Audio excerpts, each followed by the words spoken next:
Pro Wrestling Inside and Out. We are all just up in arms on this program. If you wasn't at our live show, if you hadn't seen our live show, you got to go back and see that. That would be August 23rd, 2021. Watch our live show, 7:30, questions and answers show. I think you'll enjoy it. I think it was an interesting show. By the way, none of us agreed with each other. Everybody had a good time except for that one guy. Sometimes that happens. Well, I get it. If it wasn't that AEW looked to me like they were going right down the same path of Turner, and I was there for that. And it looks identical, the same path. Who do they get? WCW. Who do they pull over? Hulk Hogan. All right, same exact thing. If they pulled over CM Punk, same exact thing. Well, today we're going to pull over Georgia Championship Wrestling. Let's pull over to Georgia Championship Wrestling, and let's talk a little bit about. I'm going to show you some programs, and I believe there was, if I remember correctly, this was from Mickey Mayfield, wasn't it? Mickey Mayfield's the one that gave us these program things. I believe that he is the one that gave it to him, and so we're going to go back. Great. And look at some of these. Let's start with this photograph right here from the Ringsider. I believe it's 1977. It's a special Thanksgiving episode. Can this pair, Wrestling 2 and Dick Slater, go against Stan Hansen and Ole Anderson? Now, I believe this was probably part of the Thanksgiving Tag Team Tournament, did they start it yet? Had that been started yet, Rodney? There were several during that time. This is probably when Ole and Stan were the Georgia Tag Team Champions, I would think, though. I'm thinking. Oh, 77, no Stan Hansen would have been the Georgia Heavyweight Champion at that time. So I love that. Not sure. By the way, I always loved it. Awesome. Here we go. No love lost here. Wrestling 1 against Dick Slater. It looks like this was 1970. Was that 1977 as well? Yeah. Yeah, well, Slater, I think, did his turn right in 77, or his many a turn. Did his one of many. But this one was when he and Dusty went against Ole and Gene. All right, so here's this was before that. Here was the champions at the time. Terry Funk was the World Heavyweight Champion, the North American Champion Bill Watts, Georgia Tag Team Champions Mr. Wrestling 1 and 2, Georgia Heavyweight Champion Dick Slater. Yeah. And then they told you to watch Georgia Championship Wrestling every week on television, but it really didn't tell you where to go. This was because they're using the same program in all these other places. Well, they should have put where they could have seen it.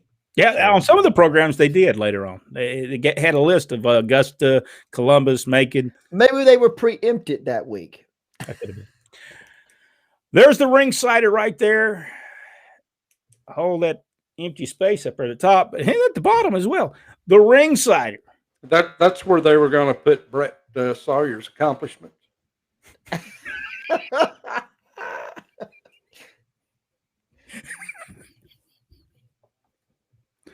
Brett, I love you, man. I don't know what's wrong with Jack. I don't know what. I think we're just in a bad mood on this while we're doing these programs. I think we've been just nasty to everybody, so we'll apologize to people. Jack said he apologized. Everything I've said was in the nicest possible way. Buzz and Brett form an exciting winning team. This could be the year of the Sawyers. That's when they did the thing with Brett. He was actually Brett Wayne. He gets beat up by the Road Warriors on television, doesn't he? Yes, it was a slow build-up, though, because Buzz was already taking him and yanking him out of the ring when things started to get heated up. Buzz was over at that time when he Yes. turned.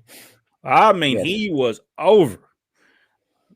Wasn't in the shape that he was when he first came to Atlanta. And the thing about it is the Road Warriors were as well at this time. And so who would be better to go against the Road Warriors than Buzz Sawyer?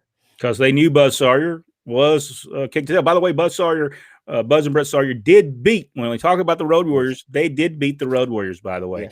Yes. So when people say they didn't do jobs, they did it. Yes, they did. And I think they did it several times from what we remember. Yeah. From where we reviewed it. Yeah. So They did do that. I don't know where that's come up with. We talked about it. If you've not watched the Road Warrior video, I think it was part 1 or 2. They did, and they did sell for people and all that. I don't know where that came from. I really don't. There we got Tommy Rich and Tito Santana Arriba in this program here. Tommy looks like his eyes look dark in that photograph, don't they? Tommy That Rich. was because of a flash, it looks like to me. Because of that. Had the bright lights on the set and then the flash, I think. Could have powder in his eyes too. That could.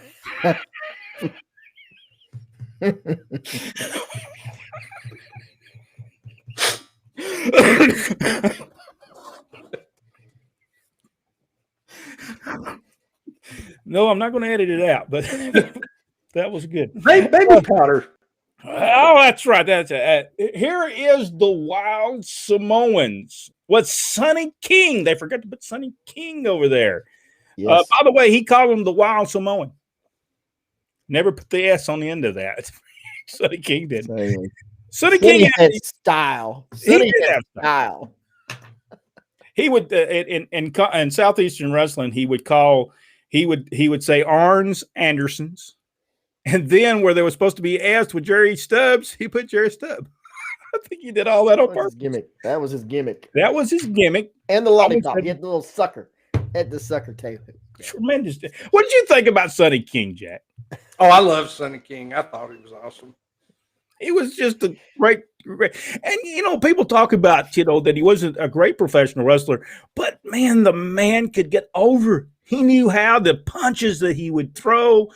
Just tremendous. Yeah, the best we saw was in Mid-South.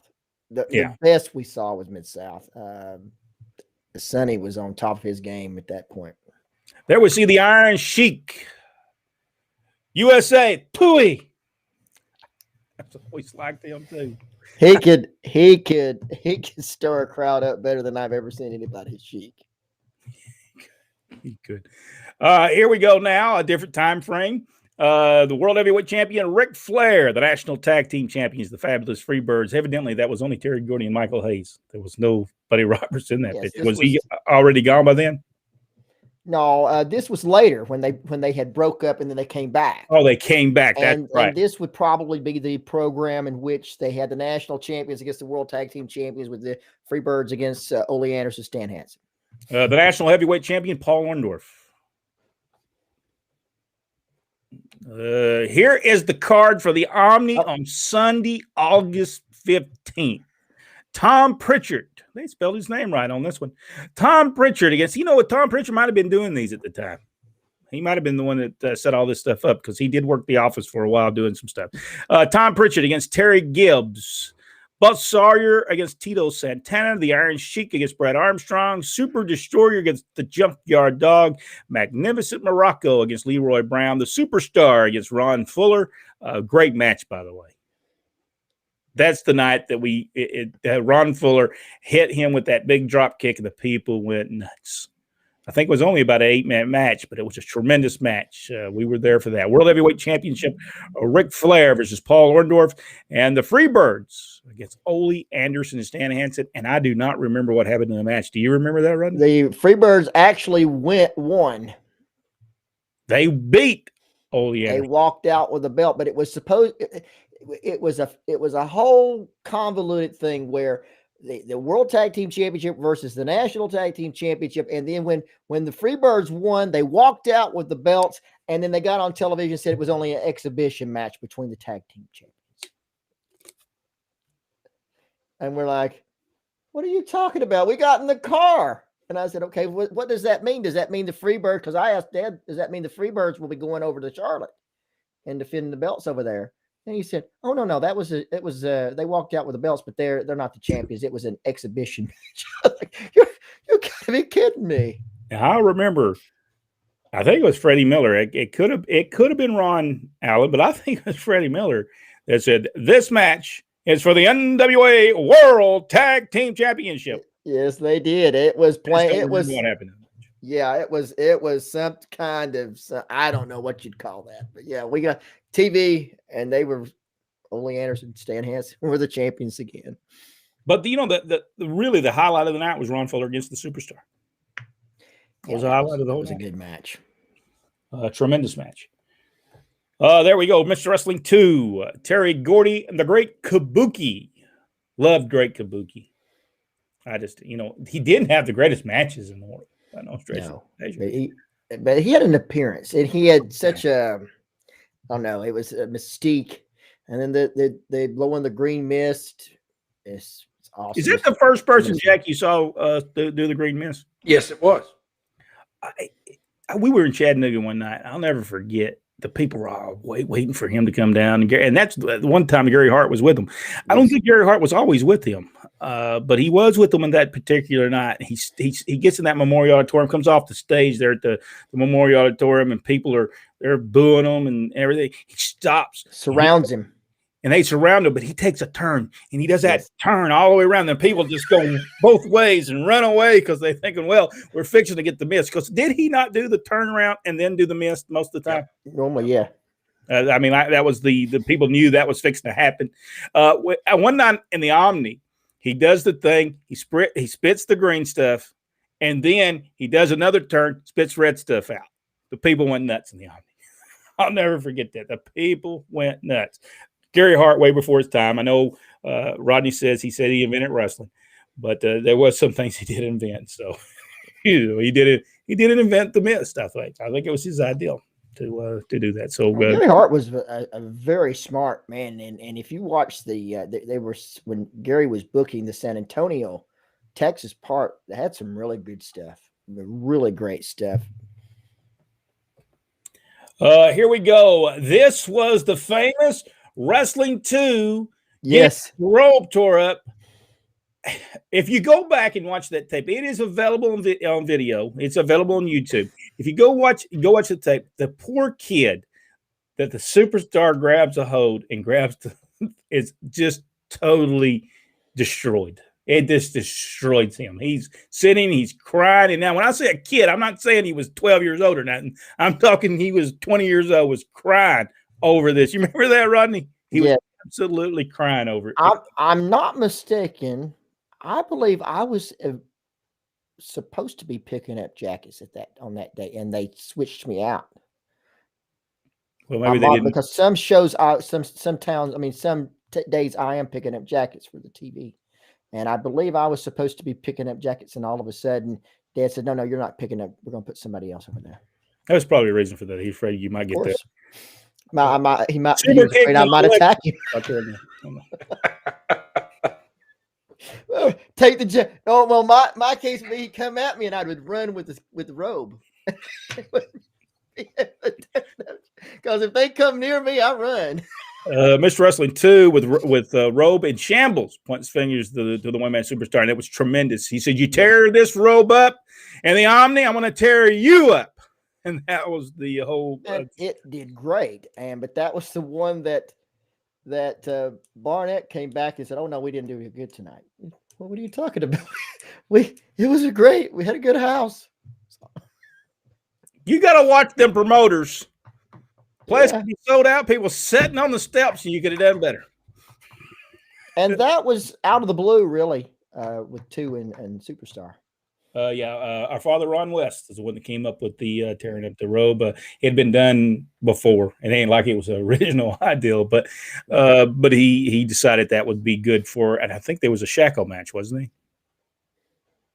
Yes, I think so. That might be in that Morocco got involved. Ron Fuller got involved. It was. There we see Jimmy Garvin and Ron Bass. Yeah, outlaw Ron Bass in this one. Michael Hayes and Buzz Sawyer in this program here. Wildfire after Superstar and Super Destroyer, and Bad Leroy Brown joins in. Yeah. Some good stuff, some good matches and stuff back then. All right, here is another card for the Omni, and I'm not for sure. I think this says Friday, January 1st down there. Yeah, maybe 1983. Maybe. I think that may be what that says.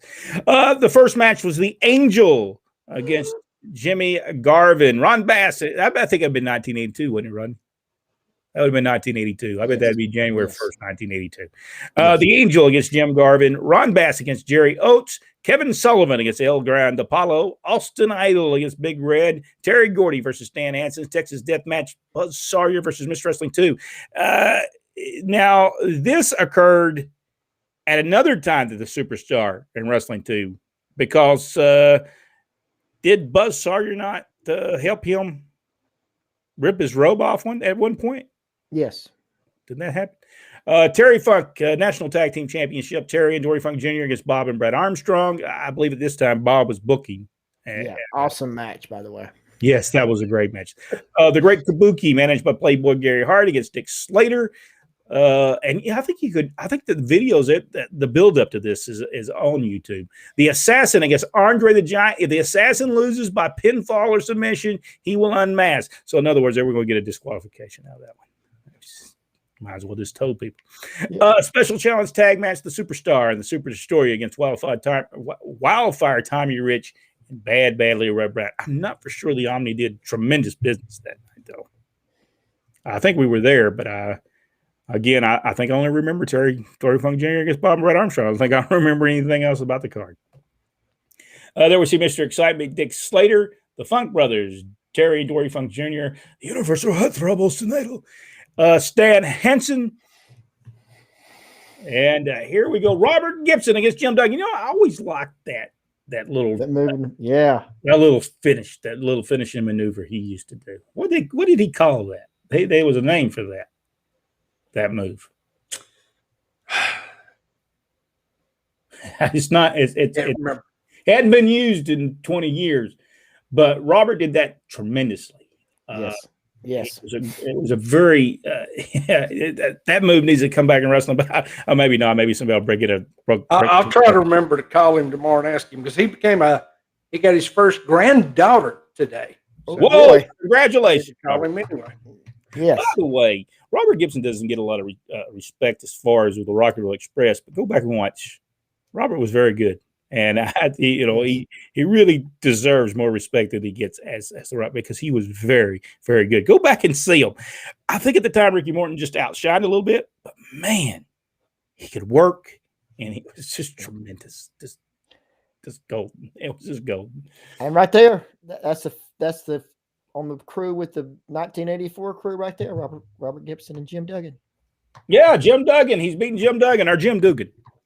At that time, the announcer would always call him Jim Dugan. And he'd come out and have a fit and break stuff and throw stuff around. And my name is Duggan, D-U-G-G-A. I'm not Dugan. That was good stuff. He was getting over, too. Man, he was getting over. And then he just left. I'll tell you what happened. Oh, this is Bill Watts saw him and brought him to Mid-South. He was very good. Jim Duggan was very good. I think he came from before Jim Duggan went to Mid-South, did he end up in – I know he wrestled for Southeastern Championship Wrestling for a while for the Fullers. Was that after this, or was it – I think it was before he came to Georgia, because I think Bob Armstrong might have been the guy that brought Jim Duggan there. He did.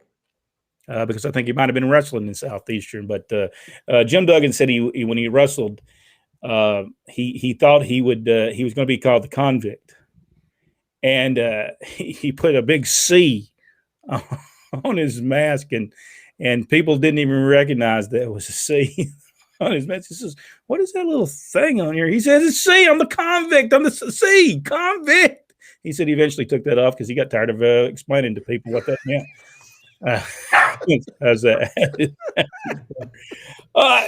Georgia Championship Wrestling undoubtedly was one of the great companies. I talked to someone one day and I said that Jim Barnett, while it was under Jim Barnett's control, the company was very successful. They would go through these, and every territory went through the roller coaster. You'd draw a little bit and you come down.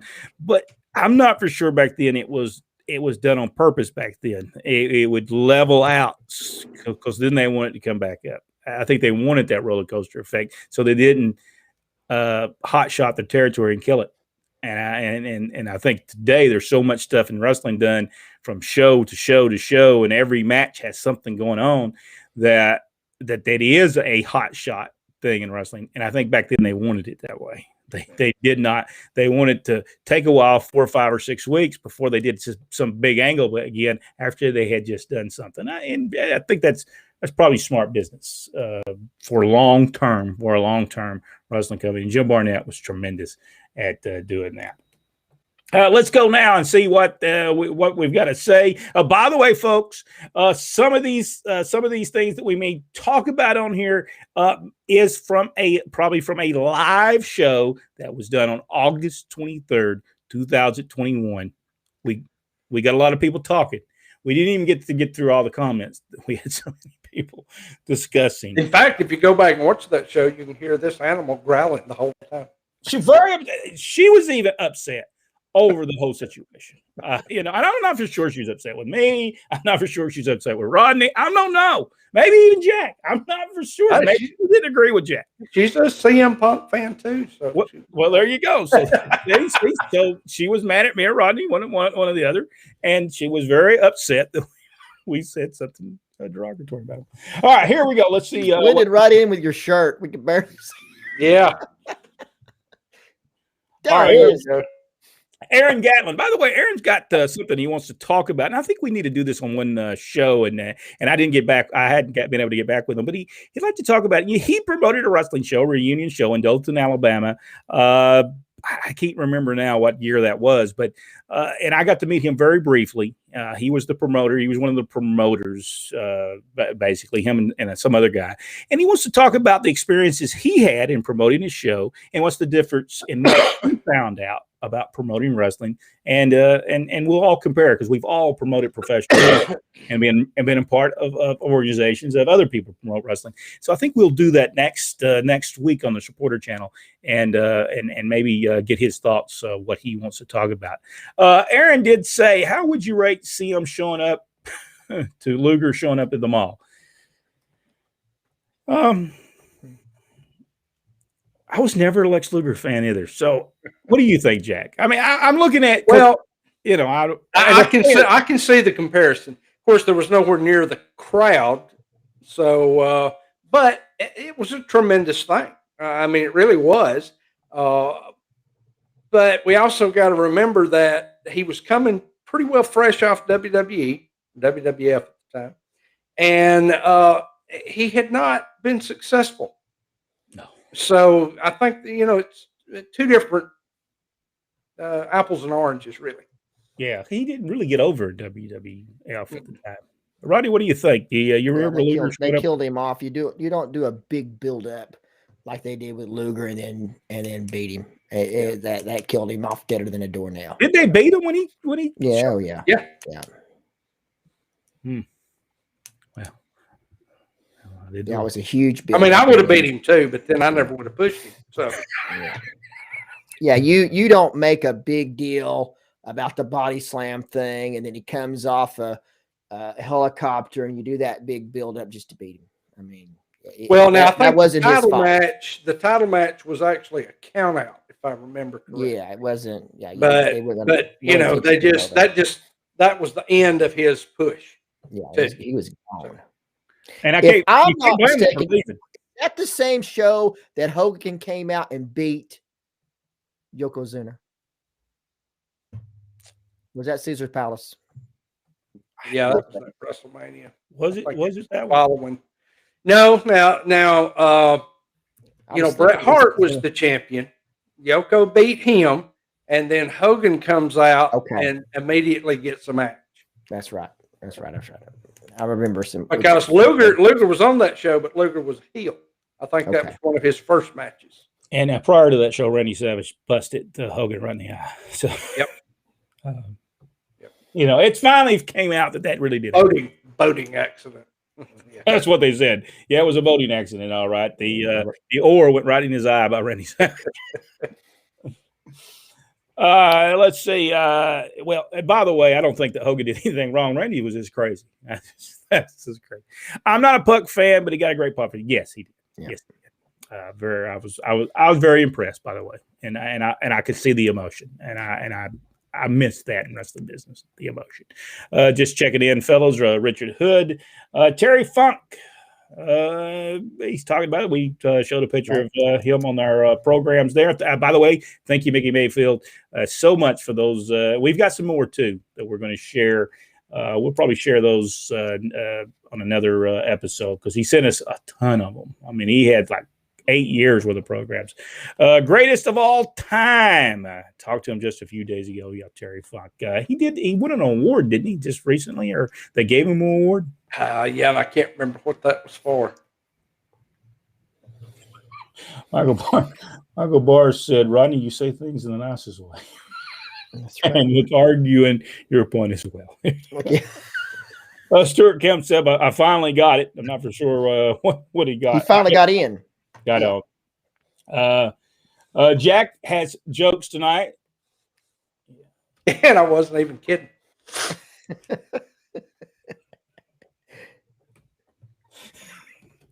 Michael Barr, Jack, not going to ask what kind of powder. It was baby powder. That's what they use when they throw things at people's eyes in the pro wrestling business. Baby powder. Sonny King was a boxer.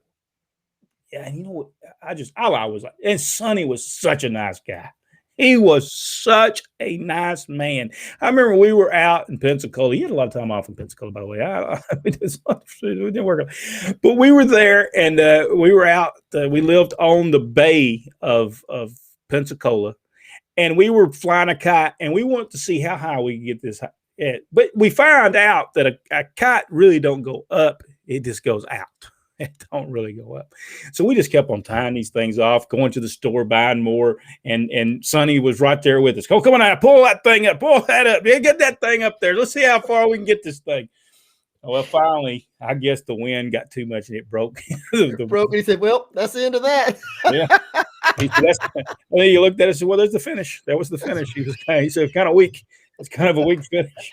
but I don't know how many rolls of string we had tied to that thing, but had a good time.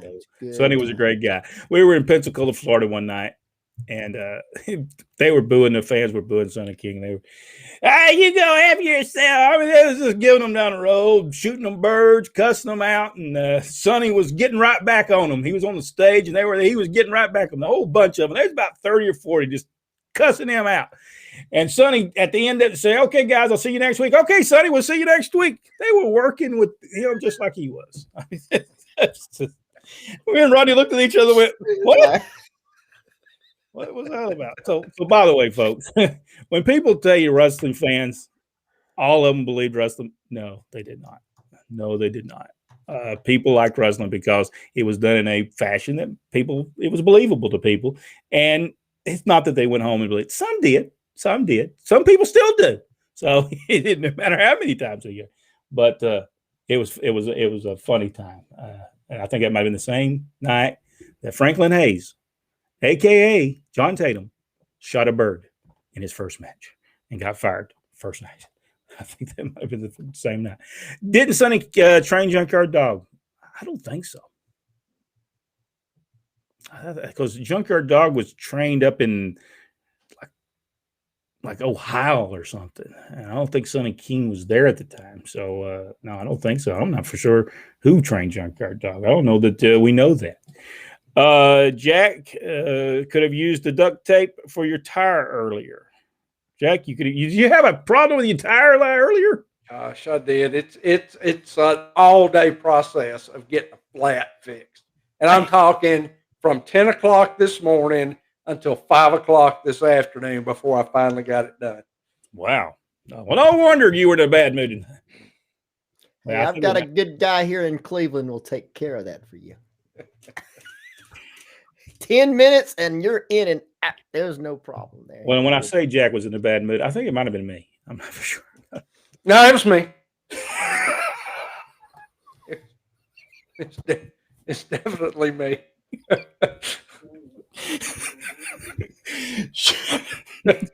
Showboat Sonny King. What they call him, Showboat Sonny King in Atlanta when he was in Georgia in the early 70s.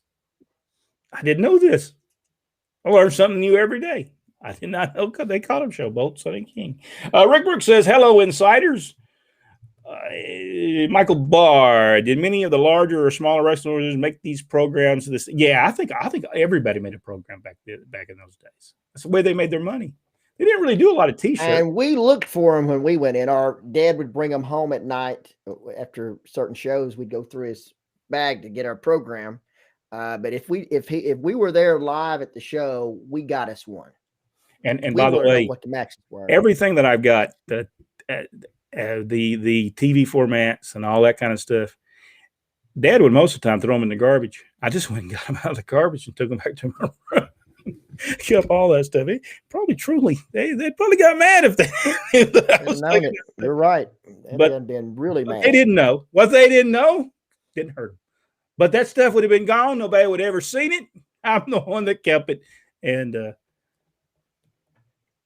later on, years later, Dad said, "Where'd that stuff come from?" I said, "Well, I used to take it when you throw it away. I take it out of the garbage and I take it back to my room."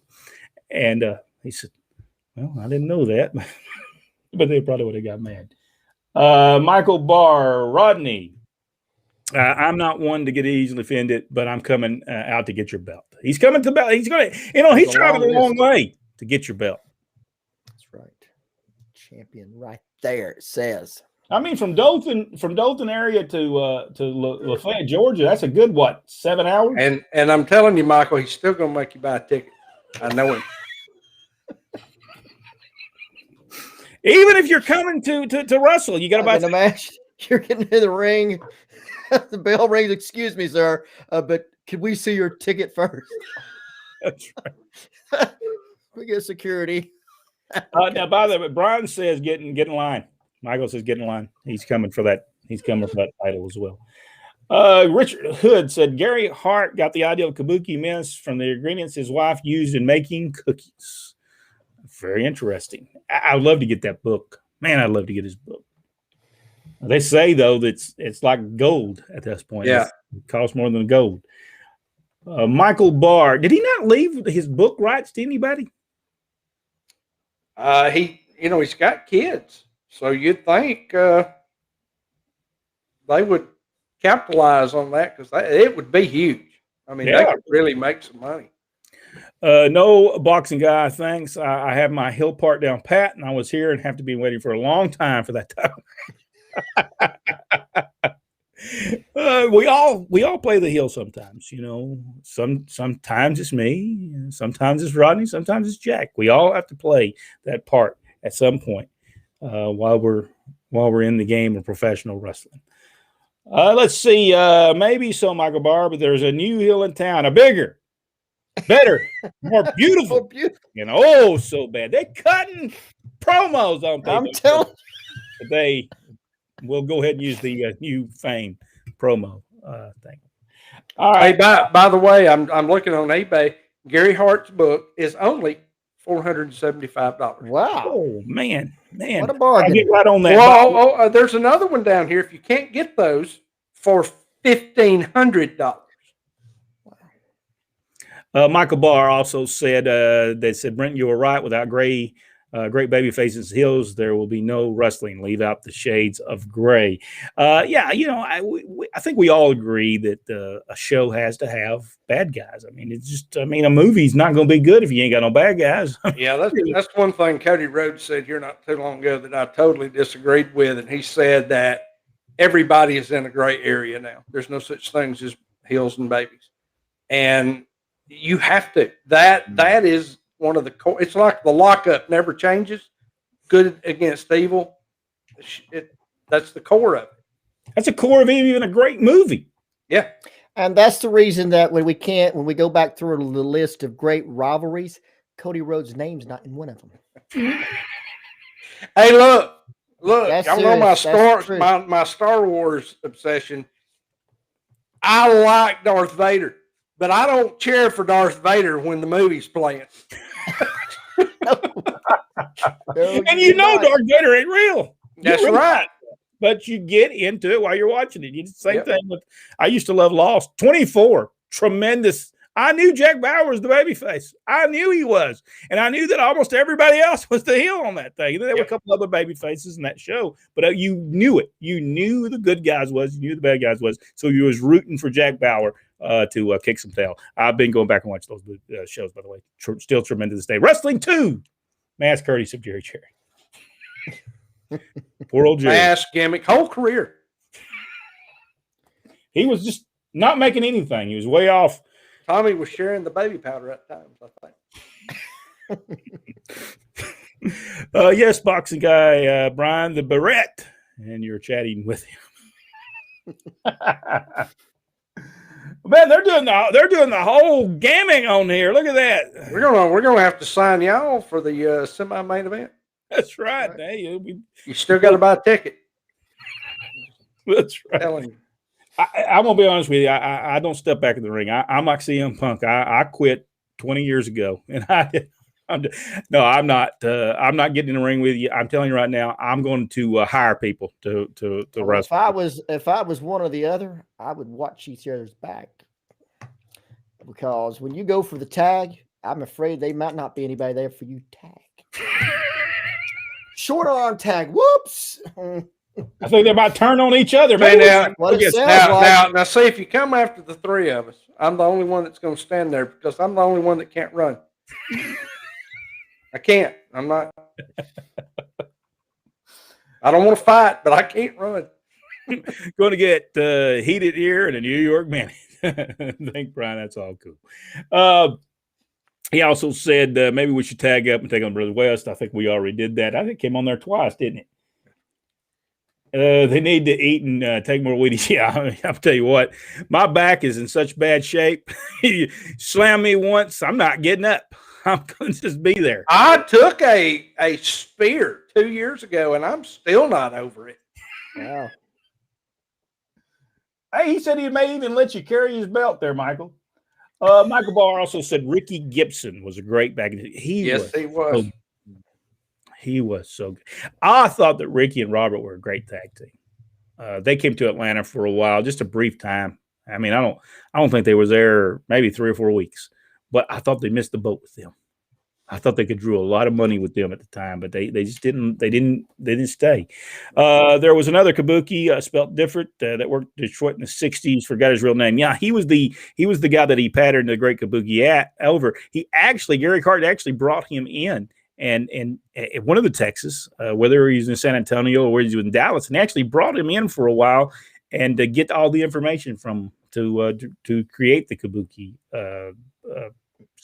But by the way, there was 2 of those, by the way, as well. So, well, they had one in England also. All right, let's. We're running out of time, so. Let's see. Michael Barr. Too many could have been good wrestlers. Were not given the right push. That's happened so many times. Yeah. So many. Yeah, that's not just a WWE failure. No, that happened. That's happened for years. I don't think Eric Watts got it. No, I thought Eric was really good. He just because his dad was Bill Watts, and but he was not a bad wrestler. He was a good wrestler. He had everything that it took, but he was never going to get the chance. He just wasn't. And both places he went, he wasn't going to get the chance. Because didn't he go to WWE as a Techno 2000? Techno Team 2000.